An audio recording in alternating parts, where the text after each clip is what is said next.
Doctor बीना Kaushik, SPC राजकीय महाविद्यालय अजमेर। आज का मेरा टॉपिक है प्राचीन भारतीय इतिहास को जानने के प्रमुख साधन, पार्ट 9। आज अपन करेंगे विदेशी यात्रियों में चीनी यात्री, और चीनी यात्रियों में हम करेंगे पहला फाहियान।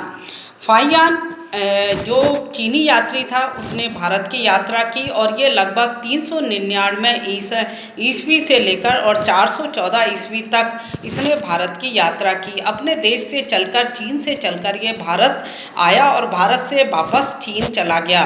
तो ये 15 साल का जो अवधि है ये इसकी भ्रमण की रही। उसने फाहियान ने बौद्ध सिद्धांतों, नियमों, बौद्ध मठों के बारे में, शिक्षा के बारे में हमें महत्वपूर्ण जानकारी दी है। ये गुप्तकालीन चंद्रगुप्त सेकंड या विक्रमादित्य के शासनकाल में इसने भारत के विभिन्न प्रदेशों की यात्रा की। उसने विभिन्न प्रांतों की शासन व्यवस्था, सामाजिक अवस्था आदि का पूर्ण विवरण लिपिबद्ध किया है। उसने ये चीन के उत्तर पश्चिमी सीमा प्रांत से भारत में उसने प्रवेश किया और संपूर्ण भारत की यात्रा करते हुए श्रीलंका से चीन वापस लौटा। फाहियान जो था उस समय यात्रा की जबकि भारत में एक तरह से हम देखें तो गुप्त काल का जो शासन था, जो कि स्वर्ण युग कहलाता था, उस समय उसने भारत में यात्रा की। तो चंद्रगुप्त विक्रमादित्य के शासनकाल में जो शांति और व्यवस्था थी, जनता जो सुखी थी, यहाँ की अर्थव्यवस्था और यहाँ का व्यापार और सामाजिक व्यवस्था सब उच्च कोटि का था, उन सब का वर्णन उसने दिया है। उसने छोटी से छोटी जानकारी भी हमें उपलब्ध कराई है, जैसे कि वो लिखता है अपनी रचना में। फाहियान लिखता है कि चंद्रगुप्त विक्रमादित्य, हालांकि उसने शासक का नाम नहीं लिखा है, कि गुप्त काल के अंतर्गत, और हम देखें कि यहाँ के लोग इतने सुखी और संपन्न थे कि वो अपने मकानों में ताले तक नहीं लगाते थे, एक दूसरे पर विश्वास करते थे। लोगों के नैतिक उन्नति के बारे में भी उसने वर्णन किया है।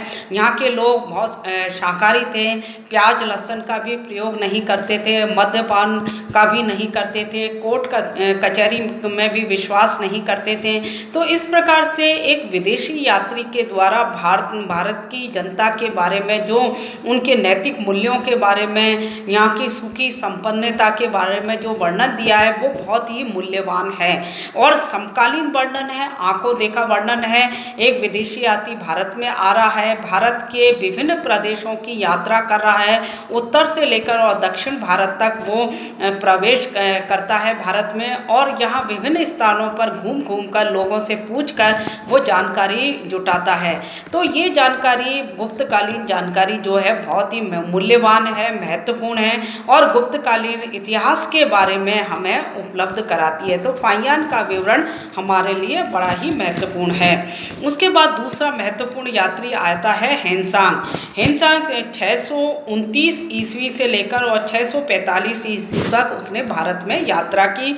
हर्षवर्धन के समय में इसने भारत में यात्रा की और उस समय दक्षिण भारत के कुछ प्रदेशों को छोड़कर संपूर्ण भारत की उसने यात्रा की।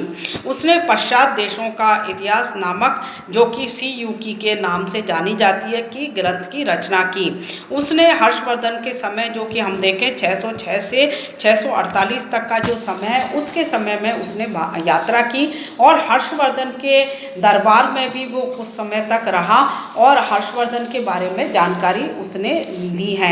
तो हर्षवर्धन के समय बाणभट्ट भी अपनी रचना लिख रहा है, हर्षवर्धन स्वयं ने नाटक लिखे हैं और साथ ही हेनसांग ने भी उसके बारे में वर्णन दिया है। तो 7वीं शताब्दी के इतिहास के बारे में भी हमें तुलनात्मक अध्ययन प्राप्त हो जाता है विभिन्न ऐतिहासिक ग्रंथों के अंतर्गत।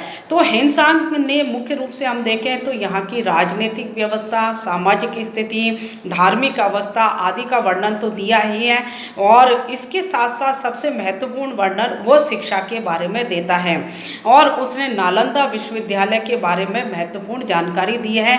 वो स्वयं नालंदा विश्वविद्यालय में वो स्वयं रुका था। उसने विभिन्न बौद्ध धर्म से संबंधित विभिन्न पांडुलिपियों का अध्ययन किया और अपने साथ वो कई पांडुलिपियों को, उनका वो हम कहें अनुवाद करके वो अपने साथ ले गया, जिससे कि भारत का बौद्ध धर्म और अधिक तेजी से चीन में फैला। इसके इसके अतिरिक्त उसने भारत में बौद्ध मठों के बारे में, बौद्ध विहारों के बारे में महत्वपूर्ण जानकारी दी है।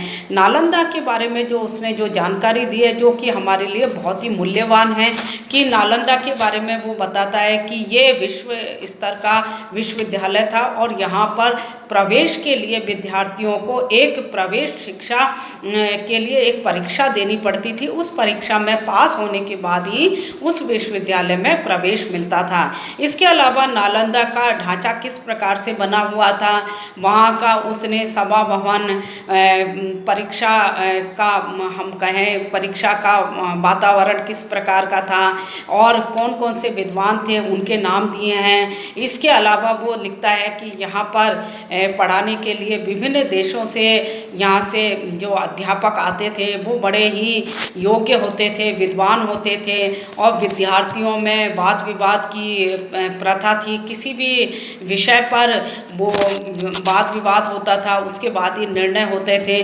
तो ये सारी जानकारी उसके द्वारा दी गई है, जो कि बहुत ही मूल्यवान है कि प्राचीन काल में शिक्षा के केंद्र भी थे भारत में, वो कितने उच्च कोटि के थे और उनका विभिन्न देशों से यहाँ लोग आकर यहाँ शिक्षा अध्ययन करते थे।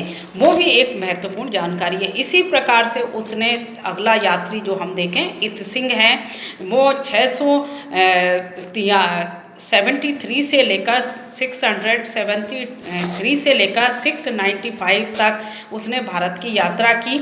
हर्षवर्धन के बाद जो तत्कालीन धार्मिक स्थिति है उसके बारे में, बौद्ध धर्म के बारे में जानकारी दी है। वो भी नालंदा में 10 साल तक वो रहा और उसके शिक्षा और बौद्ध धर्म के बारे में उसने जानकारी दी है, जो कि मूल्यवान है। धन्यवाद।